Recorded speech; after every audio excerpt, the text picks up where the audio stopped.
الله أكبر الله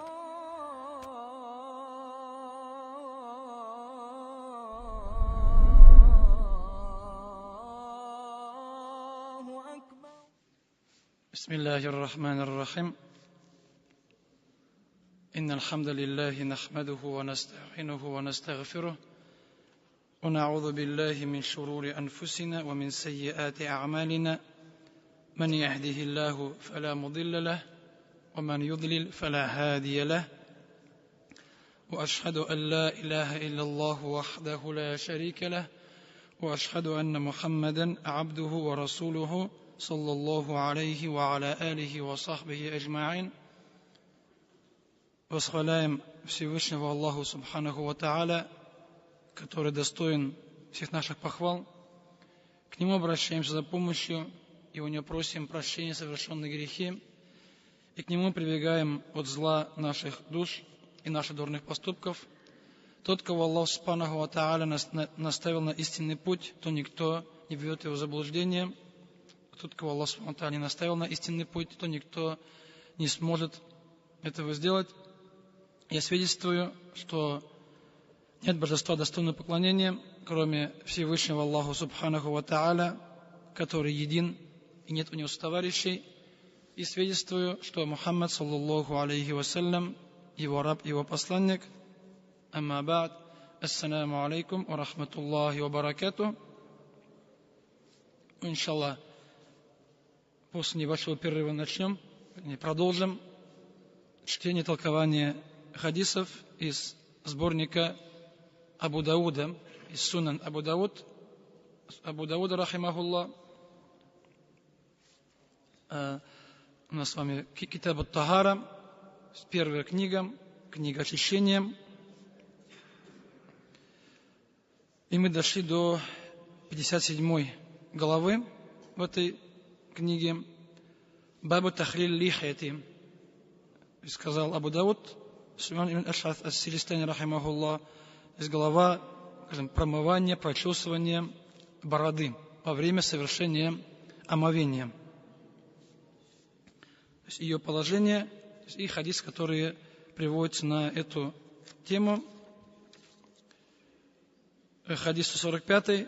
Хаддасана Абу Таубата, передал, нам рассказал Абу Тауба, яни Раби' ибн Нафи, Каля, сказал, Хаддасана Абу Малих, рассказал нам Абу Малих, ан Аль-Валид ибн Зауран, ан Анас ибн Малик, со слов Анаса ибн Малика, радиаллаху анху, анна Расулуллах саллаллаху алейхи ва саллям кана ида тавадда'a, что посланник Аллаха саллаллаху алейхи ва саллям, когда совершал омовение, есть глагол кана, то есть, скажем, часто это делал, ахада каффан мин ма'ин, он брал пригоршню воды, фаадхалаху тахта ханакихи, и брал воды в руку и, получается, засовывал сюда, он подносил, то есть под подбородок, где борода была, именно в эту сторону, то есть здесь сказал, потому что адхаля, как вводил, да, если переводить дословно, то есть как бы засовывал, вводил, там,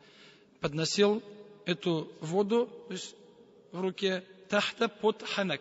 Получается, вот это подбородок под подбородком. Вот это нижняя часть, как раз где растет борода. То есть нижняя часть бороды.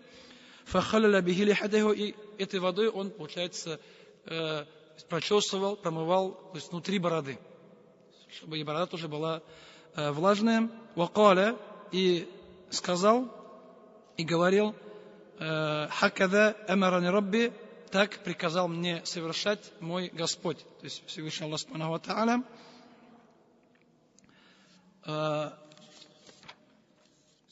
И, как мы знаем, у нас фарзом является мыть лицо, и границы лица, они известны, то есть между двумя ушами, понятно, и получается от верхней части лба до подбородка. Вот эта часть является лицом, это мыть фарз. Борода же является ниже лица, она в лицо не входит. Поэтому, скажем, то, что ниже растет, это является бородой, то есть не входит в границы лица, эту часть мыть не фарз, не обязательно. Если вы эту часть вымыл, если здесь осталось сухое, у тебя омовение считается правильным. Поэтому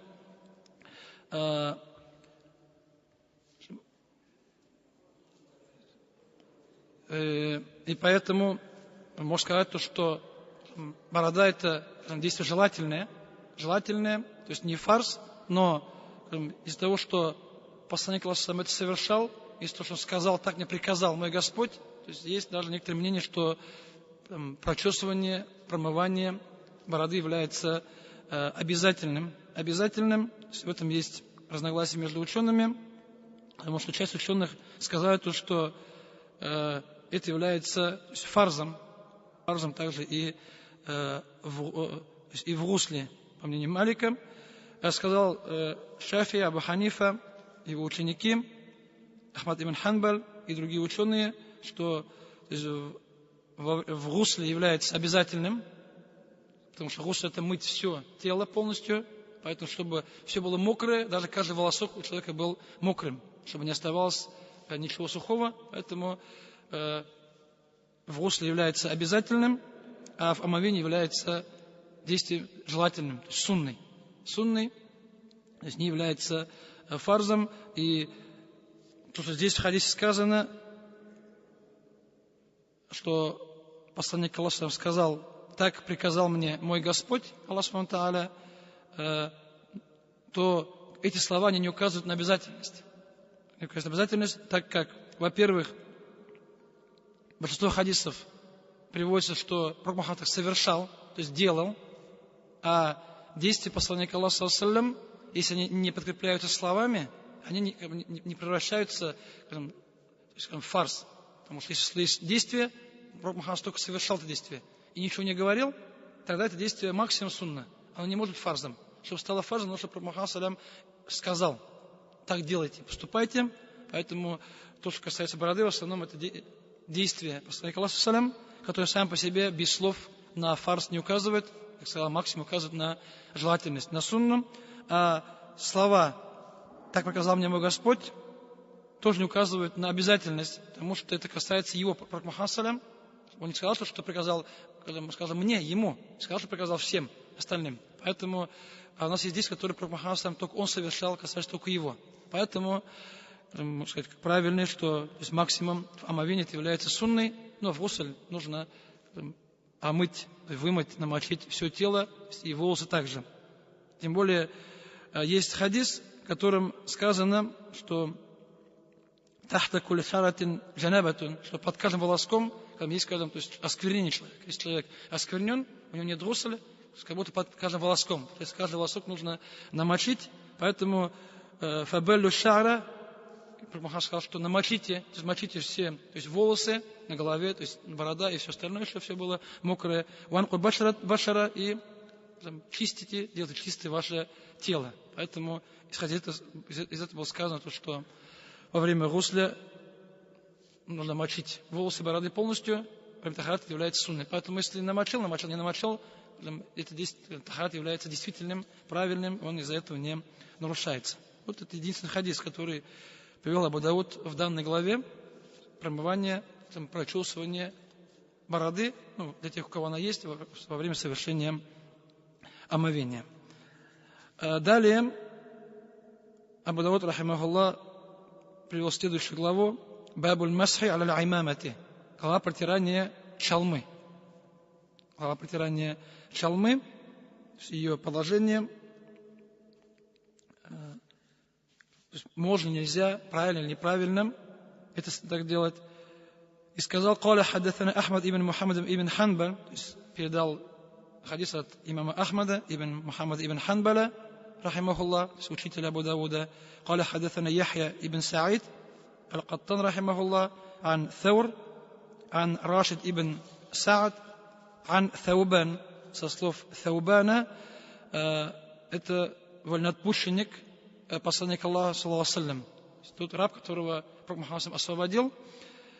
Каля, он сказал, ба'атха Расулуллах, саллаллаху алейхи ва саллям, сарiyatan, что посланник Аллаха, саллаллаху алейхи ва саллям, отправил военный отряд, фаасабахумуль барду, и их постиг холод, то есть они замерзли, им было холодно. То есть сария, военный поход, которым обычно в Сирии указываются походы, в которых Пророк Мухаммад сам не участвовал, он отправлял. Потому что в Сирии у нас есть газва, поход, который мы сейчас про Мухаммад салям, и есть сария. То, что Мухаммад не был сам, отправлял сподвижников, какое-то количество людей, каким-то военным заданием.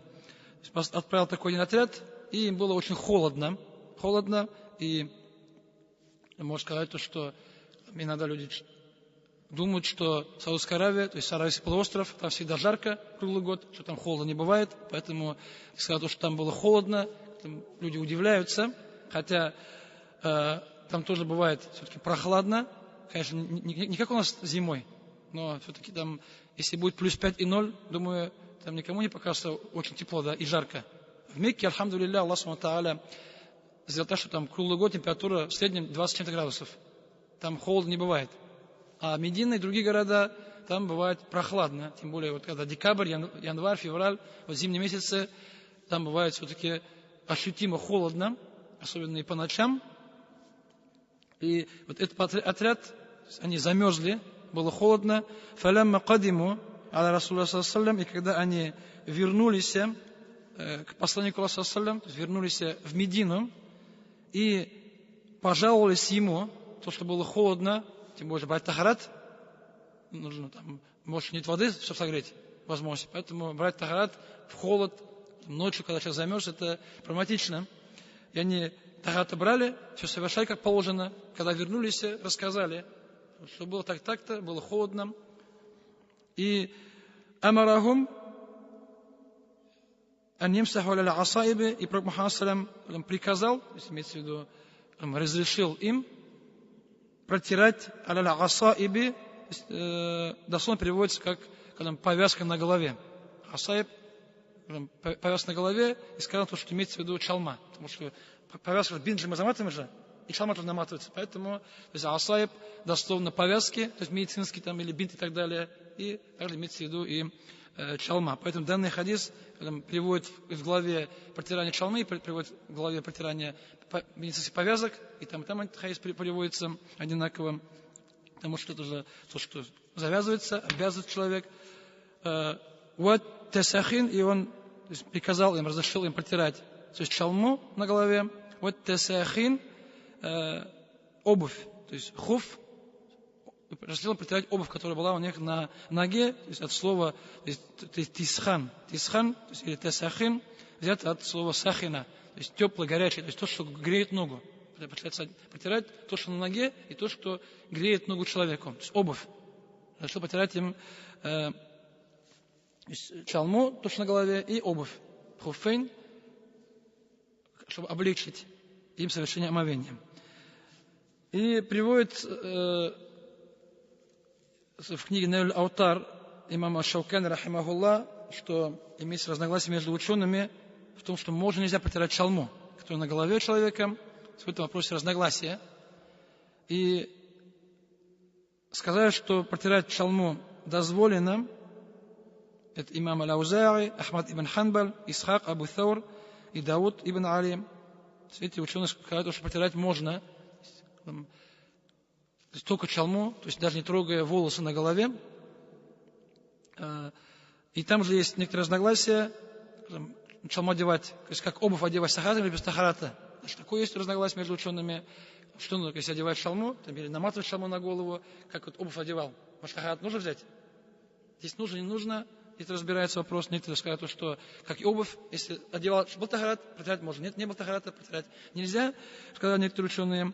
Также там есть разногласия о времени, то есть сколько можно, сколько нельзя. Вопросы. Это те, кто разрешили. А большинство ученых сказали то, что протирать дозволено, но не чисто чалму, а чалму и волосы вместе. Тогда можно. Просто саму чалму, не трогая волосы совсем. Это вот решение некоторые ученые. Большинство ученых не разрешают просто чалму, разрешают чалму и волосы. Получается часть головы, часть то, что на голове. Тем более еще, когда мы говорим слово чалма, мы же представляем имама, так, который проводит джумга, который на голове чалма. Так, то есть на ботинке там наматанный белый материал, так мы представляем, как мы видим с вами, который, то есть, одел, снял, да, легко. Но есть нюанс, то, что те, кто ученые разрешали протирать чалму, они говорят, что имеется в виду, это чалма арабская. Не наша, которая хазратская в наше время, да? Ну, которую одевают в нашем мире, которую так снял, одел, да, как тюбетейку. Имеется в виду арабская чалма, которая там, заматывается полностью. То есть голова, вот все, вот подбородок, там человек уматывается, заматывается, только не глаза остаются. Слушай, поэтому, если так человек замотается и будет брать тахарат, если будешь заматываться, да, там, потом заматываться в тахарат, у тебя тахарат будет занимать много времени. Поэтому тебе это разрешали сказать, что именно такая чалма, арабская, которая полностью наматывается на голову, то несколько слоев, ее снимать, развязывать можно, но долго. Опять скажем, размотал, замотал, это будет занимать долго времени. Поэтому такая чалма имеется в виду. Чаще всего они наши, которые привычные нас, да, к которым мы с вами привыкли. Поэтому, как было сказано, то, что большинство ученых разрешили протирать чалму только вместе с головой. Только вместе с головой, как сказал имам Ат-Тирмизи, рахималлах, в своем сборнике, что многие ученые, то есть многие сподвижники пророка Мухаммада сказали, то, что чалма протирается только тогда, когда протирается часть головы. То есть протирается только чалма, когда протирается часть головы. Если голова не протирается, то чалму протирать запрещено. Это мнение, то есть Суфьян ат-Таури, имам Малик, Шафи'и, также это мнение Абу Ханифы. Хотя у нас в Москве Абу Ханифы, чаще говорят, что чалму протирать запрещается. Но если человек протер, это чисто чалма, просто чалму. Если человек протер часть головы, минимальное количество головы, чтобы тахар был правильным, в Масхабе Ханафи нужно протирать четверть головы, то есть 1/4 головы протер, все, у тебя масх считается правильным, у тебя тахар считается правильным. Потому что аят в Коране, «Вамсахабиру усикум», протирайте вашу голову, поняли, что протирайте часть головы. То есть не всю, а часть головы протирайте. И тем самым, получается, если протер часть головы, потом протер чалму, значит, у тебя, можно, даже без чалмы, этого хватает достаточно, будет правильным. И основа в этом, то есть почему сказать, что протираем, нужно протирать волосы обязательно, так как аят есть. Есть аят, в суре Маида, 6-й аят, и сказано, где перечисляются то есть фарзы омовения, в которых нет разногласия, мыть лицо, мыть руки до локтей, протирать голову и мыть ноги до щиколоток. Вот 4 фарза бесспорных между учеными. Там сказано, протирайте аля русикум, то есть голову. Хотя так сказать, голову имеется в виду волосы же. Потому что может понять, что протирать голову, получается то, что на голове. Но имеется в виду именно, то есть голову саму, то есть напрямую. То есть если волосы есть, и нет волос, получается кожу головы, если есть волосы, поверх волос протирать. Этот аят, он в Коране, он бесспорный. В этом вопросе никто не спорит. В этом вопросе нет разногласия, что голову протираем. А протираем чалмы, это вопрос, как получается, он не может, то есть не может хадис отменить аят. Если скажут, что протираем чалму, поверх, когда вот взял, протер тюбетейку сюда, протер, да, когда волос не трогал. Получается, мы, голову не потерли, потерли тюбетейку, а не волосы, не голову. Получается, у нас мы аят как будто убрали. То есть данный хадис, хоть он достоверный, но он не может отменять действие аята. Он не может его подвинуть, быть выше его. Поэтому получается, если не протер волосы, голову, значит, ты не сделал не по аяту. Тут принцип такой. То, что обычный хадис, то есть, хадис ахад, он не может отменять, не может противоречить аят, который бесспорный. Потому что это вопрос усуль фикх, вопрос мусталах хадис. Принятие доказательств. Потому что есть доказательства бесспорные, как аят Корана, которые никто не может отменить, которые тем более, если там ясно сказано, да, если сказано явно, в другом смысле непонятно. Есть у нас бесспорно это хадис мутаватир, хадис которых смысл общепринятый, то есть все там сахаба, очень много сподвижников, там 10, 20, 30, 40 человек, эту вещь говорили, что невозможно, чтобы люди собрались и сговорились. Что, это вопрос.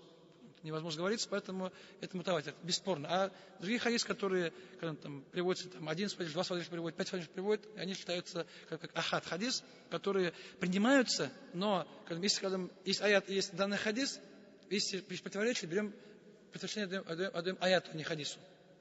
Он не может аят отменить, поэтому вот здесь тоже есть аят «протирайте голову», есть хадис «протирайте чалму», то есть имеется в виду то есть голову и чалму вместе, а не отдельно. Потому что хадис можно понять по-разному. Тем более некоторые ученые говорят, что в данном хадисе пропущено слово «протер голову и чалму». То есть там, получается, протер чалму, то есть голову, чалму и протер обувь. То есть протирать. Сказать, что что-то пропущено, не сказано в данном хадисе. Поэтому протираем, то есть у нас чебурек снимать легко, поэтому нет проблем. То есть снял, одел, потер голову, поэтому протираем волосы, не протираем шалму. Поэтому и сказал Мухаммад ибн Хасан, ученик Абу Ханифа, рахимахуллах, в книге Аль-Муатта, он Мухаммад ибн Хасан, он один из передатчиков книги имама Малика. Имама Малика, ученого города Медины, есть книга, то есть сборник хадисов, высказывания его, называется Аль-Муатта. Муатта, там приводятся хадисы, приводится сподвижник, приводится мнение имама Ахмада. Получается, когда имя имам Малик, извиняюсь, получается там хадисы, Сахаба Табиин и имам Малик. Это как бы не называется сборник хадисов, потому что там в хадисах не должно быть мнение самого ученого, да, слова его мнение. Поэтому называется книга Муатта, такой сборник, и приводится. И Мухаммад ибн Хасан, ученик Абу Ханифы, ездил в Медину, и он слышал эту книгу. То есть книгу имама Малика Муатта, он все прослушал, прочитал, прослушал, и он является передатчиком данной книги. Один из передатчиков. И он сказал то, что мы вот это мнение принимаем, что протираем только голову, протираем голову, то есть с чалмой, не просто чалмой сам по себе, и поэтому нельзя протирать платок женский, нельзя протирать чалму саму. Поэтому Асхаб Ханафи, все, что на голове, то есть не протирается. То есть женщина не может протирать платок, по Асхаб Ханафи нельзя, нужно протирать именно волосы, и чалму само по себе не протирается. И он сказал то, что до нас дошло, что протирание чалмы было дозволенным вначале, потом было отменено. То есть, протирание, потом, скажем, это действие было отменено. Это мнение Абу Ханифы, говорит, и наших ученых, то есть те, кто следует Абу Ханифе и его мнению.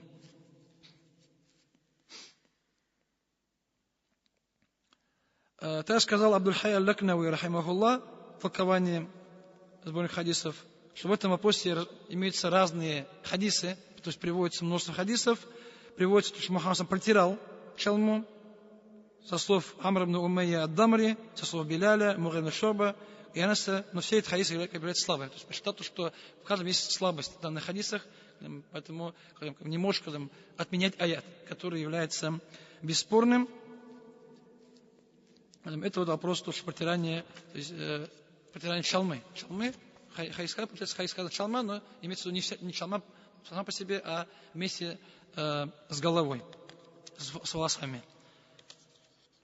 Следующий хадис. Хаддасана Ахмад ибн Салих, قال حدثنا ابن وهب عبد الله بن وهب قال حدثني معاوية بن صالح عن عبد العزيز ابن مسلم عن أبي معقل عن أنس بن مالك со слов Анас ибн Малик رضي الله عنه, сподвижника, قال, который сказал: رأيت رسول الله صلى الله عليه وسلم يتوضأ, я видел, как посланник Аллаха صلى الله عليه وسلم совершал омовение, وعليه عمامة قطرية, и на нем была чалма, то есть китрия, то есть из поселения, то есть китр, как было сказано, одно деревня, то есть поселение, то есть в Бахрейне, где делали, скажем, эти чалмы, изготавливали эти материалы, что не было, то есть оттуда был материал. Фаадхаля едаху, и он засунул руку минтахти амамати, то есть под чалму, то есть внутрь, то есть фамасаха мукаддам расихи, и протер переднюю часть головы.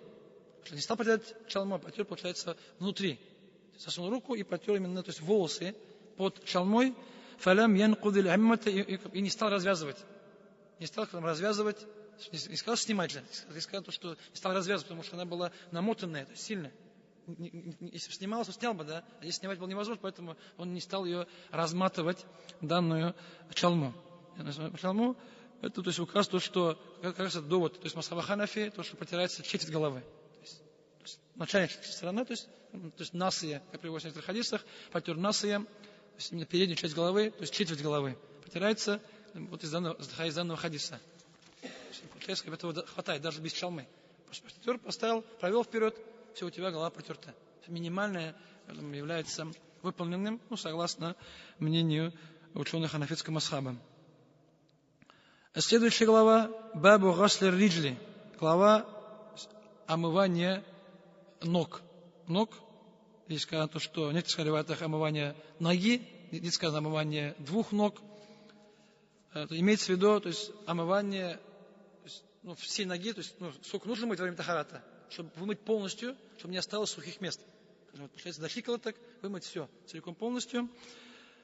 حدثنا قتيبة ибн Саид قال حدثنا ибн Ляхига, Абдуллах ибн Ляхига, такой, он, по-моему, для этого не проходил его имя этого передатчика Абдуллах ибн Ляхига, потому что когда он есть в хадисе, обычно этот хадис начинается проблемы, потому что один из проблем передатчиков хадисов, Абдуллах ибн Ляхига, так как он, то, что вначале передавал, конечно, все считается нормальным, хорошим, но потом у него книги сгорели, и когда он говорил по памяти, он начал путать. Когда книги было, шел по книгам, все было правильно. Когда книги сгорели, начали говорить по памяти, там уже начал, многие вещи перепутались, не остались. Поэтому, как в наше время, если у нас есть книга, говорим, да, если сейчас книга сгорит, у нас же не останется с вами знаний, так ведь. Поэтому у него то самое же, все, что помнил, говорил, все, что не понял, поэтому данные хаисы уже не принимаются. В конце жизни его хаисы не принимаются. Обычно говорят, что хаисы до сгорания книг принимаются, после сгорания книг не принимаются. Вот такие даже вещи ученые рассматривали в хадисах. عن يزيد بن عمرو عن أبي عبد الرحمن الخبولي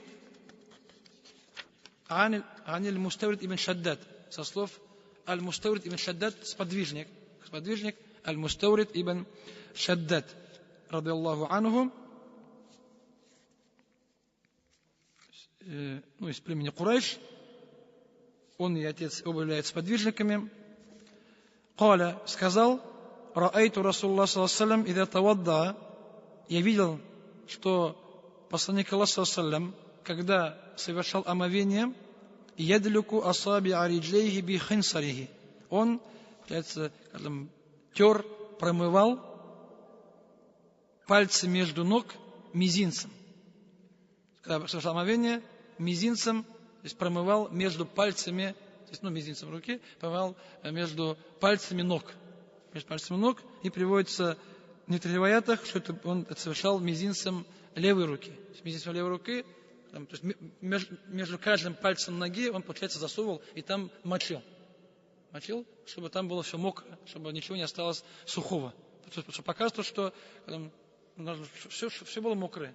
Поэтому даже между пальцами, обычно снаружи вода моется, а там же может остаться сухим. Поэтому это является, хотя это является действием сунны, обычно говорят, но если, скажем, пальцы, там вода проникает свободно между пальцами, понятно, рука у нас легко, да, если между пальцами ноги, если вода проникает свободно, и там, конечно, моет, будет все мокрое, тогда, получается, здесь является сунной. Если пальцы, скажем, очень сжатые, да, то вода может не попасть, тогда является обязательным, скажем, между каждым пальцем засунуть руку, да. То обычно является мизинец левой руки промыть между пальцами ног. То есть, что является или фарзом, или сунной. Поэтому обычно упоминается в суннах, то есть в суннах омовение упоминается обычно, но там говорится, что это сунна, если пальцы, вода проникает свободно. Если не проникает, тогда является фарзом. Поэтому данный хадис указывает на желательность данного действия, то есть именно используют мизинец левой руки, чтобы промывать между пальцами ног. Следующая глава Бабуль масх аля хуффейн. Глава протирания, то есть хуффейн, протирание обуви. И все ученые ислама единогласны в том, что дозволено протирать, то есть хуффейн, имеется в виду обувь, плотная, кожаная, толстая обувь, которую человек надевает себе на ногу. В этом вопросе нет разногласия между четырьмя масхабами, между учеными Ахль сунна валь джамаа, кроме, скажем, шиитов, которые не моют, то есть они, получается, не протирают обувь вообще, и они не моют ноги, они протирают ноги. У них, то есть, протирать обувь вообще нет такого понятия, у них нет понятия мыть ноги, есть понятие только протирать голую ногу. Вот когда поставь, вот так протер, да, то есть сухую ногу взял, и намочил, и протер ногу. Вот так они совершают. И некоторые еще, то есть хаваридж, хариджиты, то есть хариджиты тоже было такое мнение, что протирать нельзя, нужно ноги мыть фарс.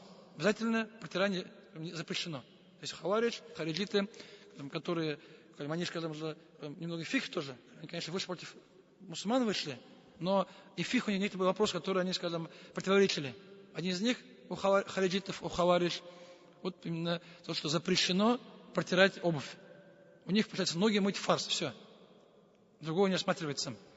Некоторые вопросы, они так отличались от всех остальных, когда ученые, скажем, одно из отличий, также женщина, которая месячный намаз не читает, у них обязаны восполнять. То есть у нас, скажем, Пророк Мухаммад не приказывал, они сказали, что женщина намаз не читала, месяцы прошли, ты обязан восполнить намазы. Это тоже отличаются. Поэтому вопросы фиха тоже немного отошли. Вопрос немного пожестче был у них. То есть жестче. То есть не мягко, а все жестко они совершали. Поэтому вот только две группы людей, которые отрицают протирание обуви. А все остальные ученые, Ахлю сунна валь джамаа, это разрешают. Потому что приводится очень много хадисов со слов сподвижников. И сказал Аль-Хасан Аль-Басри, рахимахуллах, ат-таби'ин, что мне, говорит, рассказал 70 подвижников Пророк Мухаммад о дозволенности протирания обуви. Получается, Хасан Аль-Басри слышал от 70 подвижников об этом. И здесь слово 70, то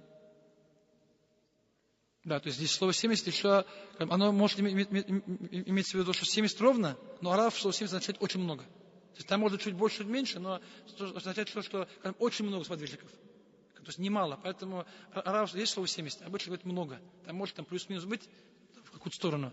Но это говорит, что стало меньше. То, что не передали, то, что Пророк Мухаммад протирал обувь.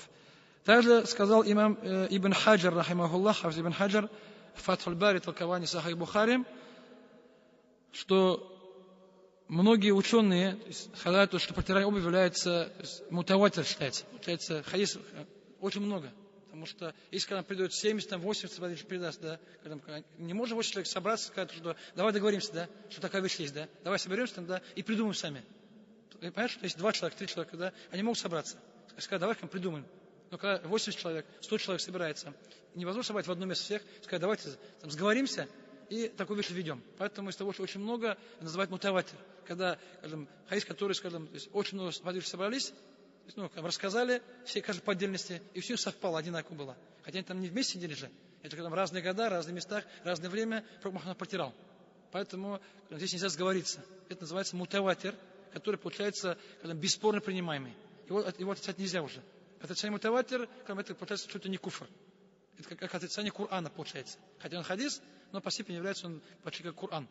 Из-за того, что очень много сподвижников его, ученых, данный хадис передали.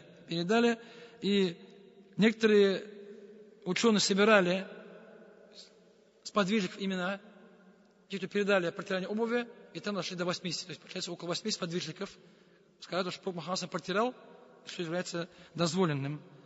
Среди них, среди 8 сподвижников, 10 сподвижников, которым были обрадованы раем. То есть Абу Бакр, Усман, Умар и Али, то есть еще 6 сподвижников, то есть эти 10 человек, потому что они также особые, 10 человек. И они тоже передали и протирание обуви. Также, получается, тоже подтверждается. Поэтому, то есть некоторые ученые сказали, что это является, скажем, как признаком Ахлю сунна валь джамаа, то есть признаком, скажем, правильного пути. Поэтому, как сказал Абу Ханифа, рахимахуллах, сказал, что признаком, то есть имана правильного является антуфаддаля шейхейн, предпочитать всем мусульманам, то есть 2 шейхов, имеется в виду Абу Бакра и Умара, предпочли то, что они лучшие мусульмане, то есть просто Пророк Мухаммад. Это все единогласные, то, что лучший мусульманин после Пророка Мухаммада Абу Бакр, после него Умар. В этом вопросе, когда нет разногласия. Вообще, وَتُحِبَّ الْخَتَنَيْنِ и любить 2 зятей Пророка Мухаммада, то есть 2 зятя его, то есть Али и Усман. Так, потому что Абу Бакр и Умар выше их, потом идет Усман и Али, да, потому что Усман радаллаху Зун-Нурейн, он был женат на 2 дочерях Пророка Мухаммада, Али на 1, поэтому их любить является признаком имана, признаком веры является. وَأَنْتَرَى الْمَسْحَ عَلَى الْخُفَّيْنِ и, получается, признак имана является считать правильным, то есть дозволенным протирание обуви.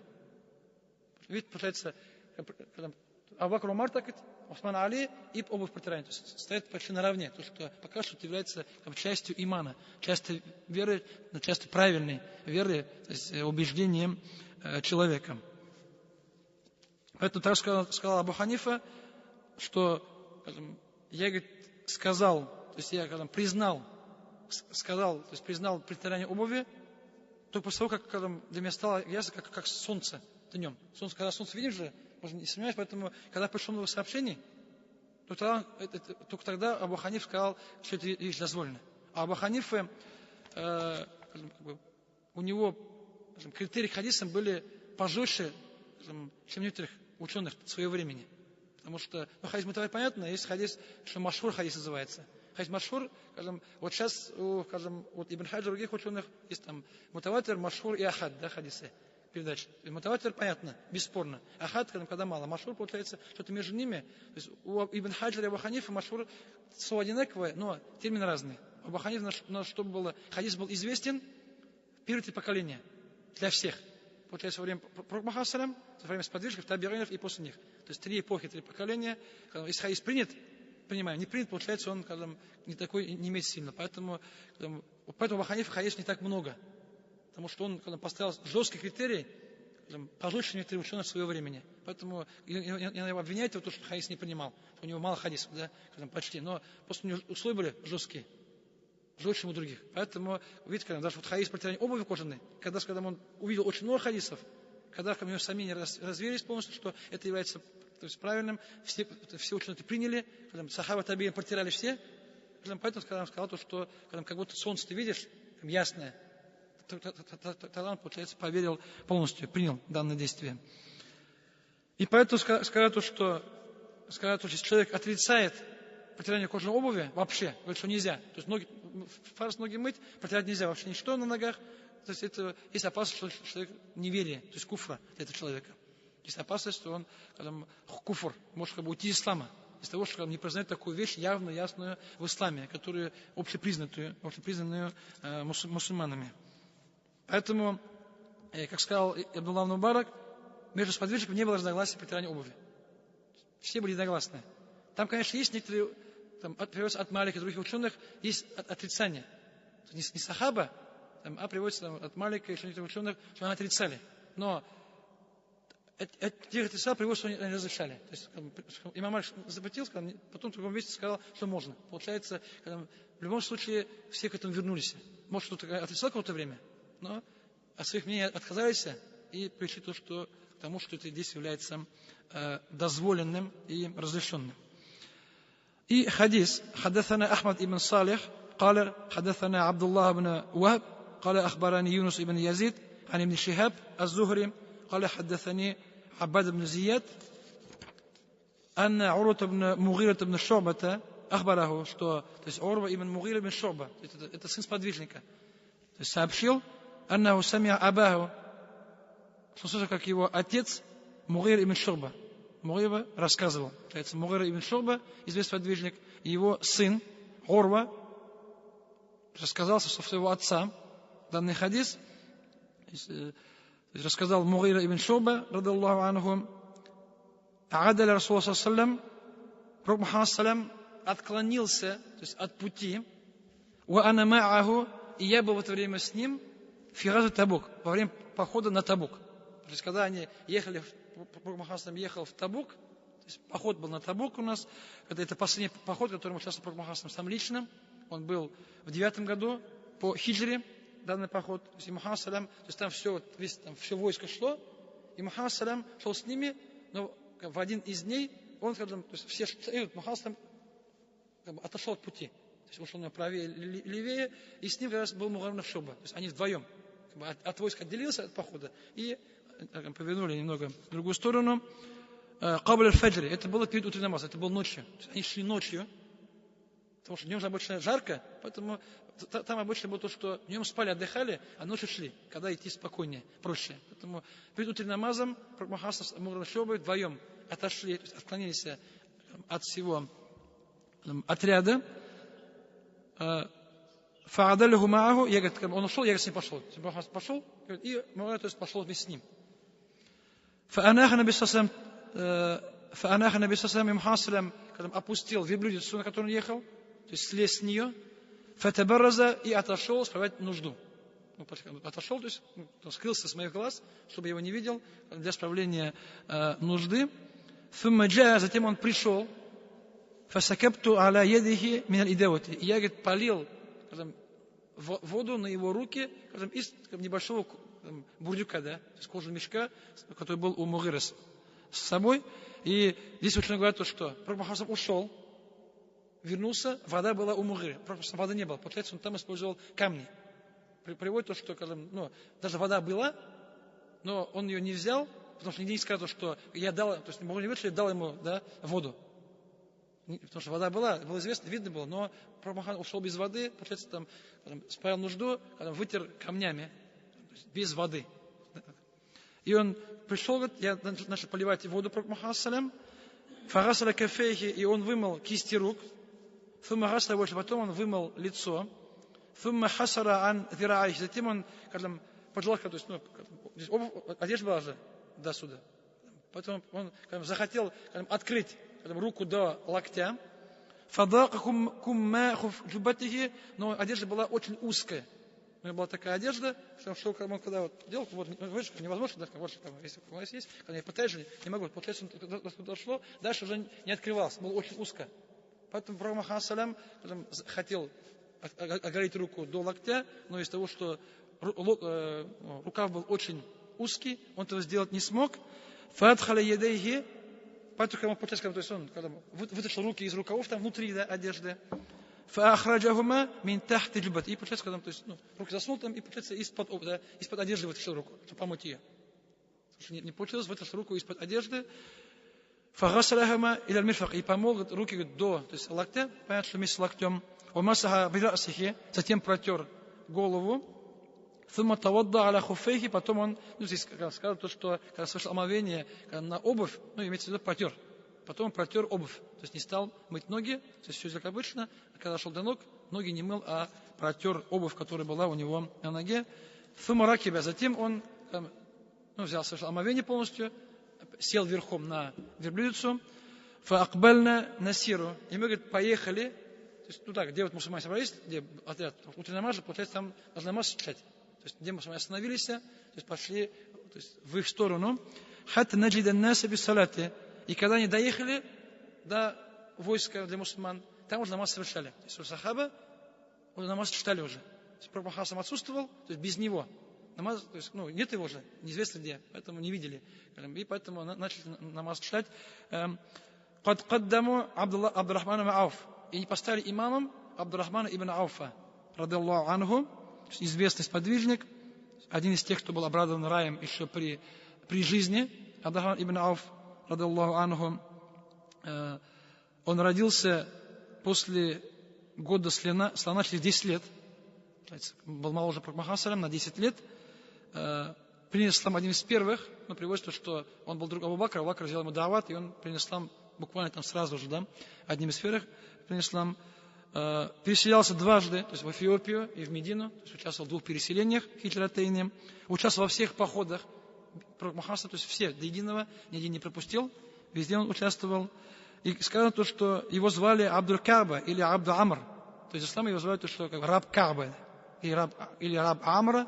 И когда он принес ислам, Пророк Мухаммад его изменил, то есть именно Абдур-Рахман, то есть на раб Аллах Субхану ва Тааля, раб Ар-Рахмана, известный сподвижник, тем более он был богатым был сподвижником при жизни. Умер в 32 году по хиджре, его поставили имам, потому что сахаба, то есть был сказан азан на утренний намаз, когда прочитали, фазу читать, Пророк Мухаммад не туда. И мы подождали, и давай ты встанешь, и поставили имама Абдурахмана ибн Ауфа, радаллаху анху. Фасалля бихим хейна кана вакту салати. И он читал намаз, когда время намаза наступило, он совершал намаз имамом для них. Ваваджадна Абдурахман вакат рака бихим ракатами салат аль-фаджри. И когда Пророк Мухаммад с Мугирой доехали до них, они уже прочитали ракат, уже читали 2 ракат. Пророк Мухаммад опоздал. На ракат у него не совершал, они совершали уже 2 ракат утреннего намаза. Факамар саллаллаху и Пророк Мухаммад встал, фасафа бели муслимин, и стал в ряд с мусульманами. Пророк Мухаммад подошел, и когда люди стояли, он стал вместе с ними в ряд фасалля вара Абдурахмана Ауф ракат атани. И прочитал, следуя за Абдурахманом Ауфом, 2 ракат. И там есть некоторые ривайты, сказано то, что, может, дальше будет, там приводится то, что Абдурахман ибн Ауф увидел пророк Мухаммад, он хотел отойти, Мухаммад сказал, стой на месте, то есть показал, что не двигайся. И он не двигался, Мухаммад присоединился, стал на за ним. ثم سلم عبد الرحمن, и когда Абдурахман ибн Ауф намаз дочитал и сказал салям, вышел из намаза, فقام النبي صلى الله عليه وسلم في صلاته, пророк Мухаммад салям встал. Он только один ракат встал, поэтому пророк Мухаммад встал один ракат только с имамом, у него один ракат не почитан был, поэтому он после саляма имама встал, Мухаммад салям, ففزع المسلمون, и говорит, мусульмане, как бы, сказано, что мусульмане испугались. Сказано, что вот в это время мусульмане напугались и испугались. Фактор тасбиха, иначе говорит очень много тасбих, слова субханаллах. لأنهم, так как они сабаку наби саллаллаху, то, что они прочитали намаз без пророка, его опередили, то есть читали намаз без него. Поэтому немного испугались, начали волноваться, начали говорить тасбих, потому что они прочитали намаз, то есть раньше пророка, да, без него, его не дождались. فلما سلم رسول الله صلى الله عليه وسلم قال لهم, и когда пророк Мухаммад сказал салям, намаз зачитал, он сказал им, сказал, вы сделали все правильно. Вы все сделали правильно, нет проблем. То, что вы прочитали намаз без меня, это является правильным, это не является грехом. Или он сказал, вы сделали все хорошо. Или правильно, или хорошо, то есть их похвалил, не стал их ругать. И по поводу того, что то есть мусульмане испугались, сказано, иначе говорит, тасбих много, здесь приводится два толкования. Этого. Первое, то, что их испуг был, когда пророк Мухаммад пришел. То есть сахаба читает намаз то есть имам Абдурахман ибн Ауф, пророк Мухаммад приходит, все его видят, и ты увидели, начали говорить субханаллах громко, чтобы показать Абдурахману Ауфу, что пророк пришел.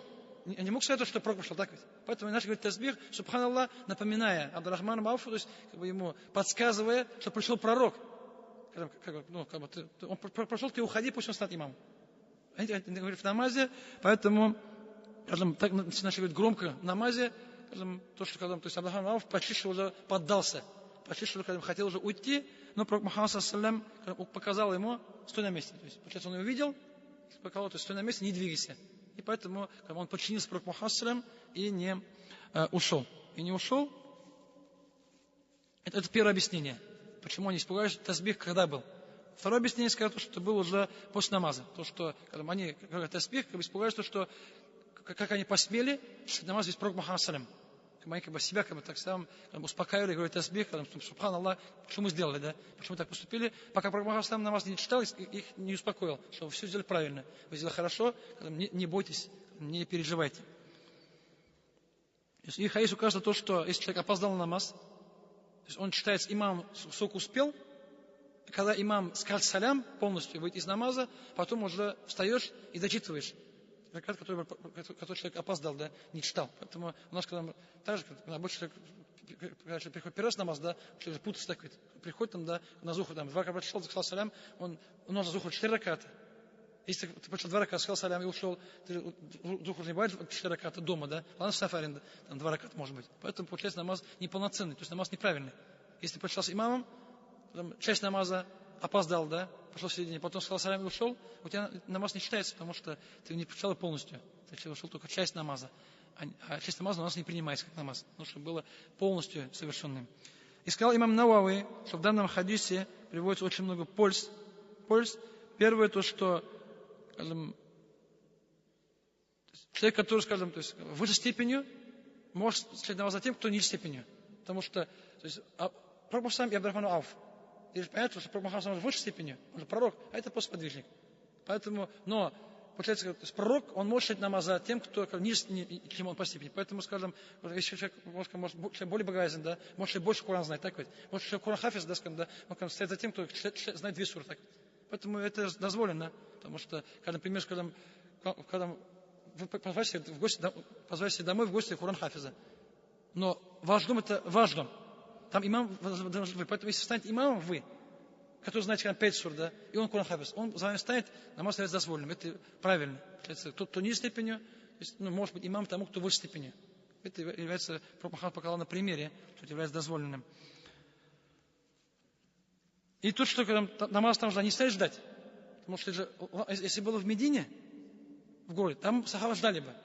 Потому что в Медине обычно, когда приводится ночной намаз, да, то есть Пророк Мухаммад салям, когда читался ночной намаз, Айша, там времени много, Пророк Мухаммад салям, он же смотрел там, то есть азан сказан, Пророк смотрел, есть люди, если людей мало, он ждал, людей много, он выходил, поэтому там уже никто не читал без него. То есть в Медине, в мечети все ждали имама, хоть час, хоть два, но все ждали, терпеливо. И иногда, конечно, жалость, говорят, что Пророк салям, когда уже устали там, да, когда Мухаммад салям понимал, что там какие дела были, важнее, может, да, чем намаз джамаатом. То есть и сахабы говорят, что мы там уже засыпаем, спим, да, и так далее. Говорят, что кроме вас никто намаз не ждет. Да. То есть вы единственный в мире, кто ждет намаз. Все, больше никого нет в мире, вообще, кроме вас. Поэтому показывают, что у вас степень большая, поэтому терпите.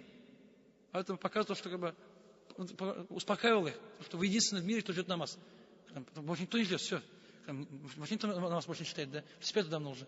Вы, получается, вы живете в поклонении, да? Пока ждал намаз, как будто намаз тебе записывается. Также пришел в мечеть, как пораньше. Если намаз ждешь в мечети, получается награда, как будто намаз читаешь. До и после, когда выходит, да, то есть и во время намаза. Значит, нужно сидеть и ждать для получения награды. Поэтому, а здесь был сафар, здесь был путь, да? Путь, и ты, сага, получается, когда время наступило, пошли намаз сразу, да? Не стоишь ждать там полчаса, час, да? Поэтому указывает, что обычно читать намаз в начале времени все-таки желательнее, чем его откладывать на более позднее время, конечно, кроме некоторых намазов. Поэтому, видишь, скажем, что если азан сказан, да, время наступило, а имам все-таки опаздывает, да, получается, тут следует намаз читать без имама. Потому что если имам опоздал, то теперь его час-два часа ждать имама. Поэтому, если имам опаздывает, получается, можно поставить кого-то из людей и намаз прочитать. И без имама. И то, что если человек опоздал к намаз начала, получается, он после салям имама намаз дочитывает один уже, да? То есть один дочитывает оставшиеся ракааты данного намаза. То есть и то, что даже, скажем, если ты имаму следуешь, там бываешь, на тех, ты видишь, атахият салават, да, ты же не касается, у тебя же не конец намаза, имама конец, у тебя только середина намаза. Получается, все равно имам стоит, чтобы за ним следовать. Получается, если, даже то, что тебя не касается, да, но если имам делаешь, ты обязан ему следовать, когда вынужденно. Читаешь атахият, и слова там, дуа стоит, ты все равно сидишь, ждешь, пока имам даст салям, ты не можешь встать, когда прочитал атахият, встал, да, сам по себе. Это уже будет неподчинение, это уже будет неправильно. Нужно ждать, поэтому нужно ждать до конца. До конца, пока имам не даст салям. Ну, там, конечно, там и спор, там в одну сторону, две стороны, но главное, что салям. Если один салям уже начал сказан был, там уже, значит, намаз завершился. И никакой там салям саху делать не нужно, потому что там есть ревайт, что некоторые ученые скажут, что если ты опоздал на часть намаза, потом зачем один, должен сделать салям саху. Есть некоторые ученые обязывали, хотя большинство не обязывает, то есть правильно, что не обязательно, но вот некоторые ученые там поняли то, что человек там что-то делает не так, да, какие-то вещи упустил, не сделал, поэтому ему нужно, как будто у него ошибка какая-то у него есть. И вот данный хадис, и есть еще другой хадис, что здесь Мухаммад пришел, и Мугира стал на месте стоять. Есть хадис Абу Бакра, радаллаху, когда Мухаммад салям болел, то есть перед смертью, и не мог уходить на намазы, то есть один из дней он все-таки как смог выйти, и там имам был Абу Бакр. И когда Пророк Мухаммад салям вышел, то Абу Бакр тоже хотел отойти. Мухаммад сказал ему: стой, но Абу Бакр все отошел. То есть получается, здесь же Абдурахман Ауф, он же остался на этом месте. Мухаммад салям, а там Абу Бакр все-таки, хотя Мухаммад салям показывал руками: стой, никуда не уходи, будь имамом. Он все равно отошел. И Пророк Мухаммад салям, когда ему отдал имамство, передал ему имамство, что ты имам, я не имам, да. Когда получается, Мухаммад салям сел рядом с ним, там вот выходит, что здесь приказ был, приказ был не фарз, да, а то, что ты можешь идти. Там Абдурахман Ауф подчинился полностью, а Абу Бакр, получается, подчинился, то есть не подчинился, потому что он посчитал то, что все-таки лучше, да, как адаб. Как адаб все-таки при пророке намаз не читать имам. А здесь Абдурахман Ауф подчинился. То есть, получается, когда он приказ выполнил же, он же не ослушался пророка. Получается, когда он сделал правильно, просто Абу Бакр там сделал еще лучше просто. Выше этого сделал. Что адаб, да, хотя пророк разрешает, но некрасиво, да, при пророке читать намаз, скажем, да, впереди пророка. Поэтому вот два хадиса так очень объясняют. То, что История одинаковая, да, ситуация, но два сподвижника сделали по-разному. По-разному, и оба были правы. Оба были правы, просто Абу Бакр сделал еще лучше, да, еще красивее, чем Абдурахман Ауф, который подчинился приказу пророка Мухаммада салям. Его не слушал его пророк Мухаммад салям. Так, здесь у нас еще много хадисов, да, на эту главу, поэтому... Здесь остановимся на этом месте. Потому что тема протирания обуви, она большая, там еще будет много хадисов, там многие из них со слов Муари ибн Шуба радаллаху анху. Поэтому, иншаллах, вот с этим местом продолжим на следующей неделе, иншаллах, в следующий понедельник. Иншаллах. Субханак Аллаху бихамдик, нашхаду ан ла иляха илля ант. الله أكبر الله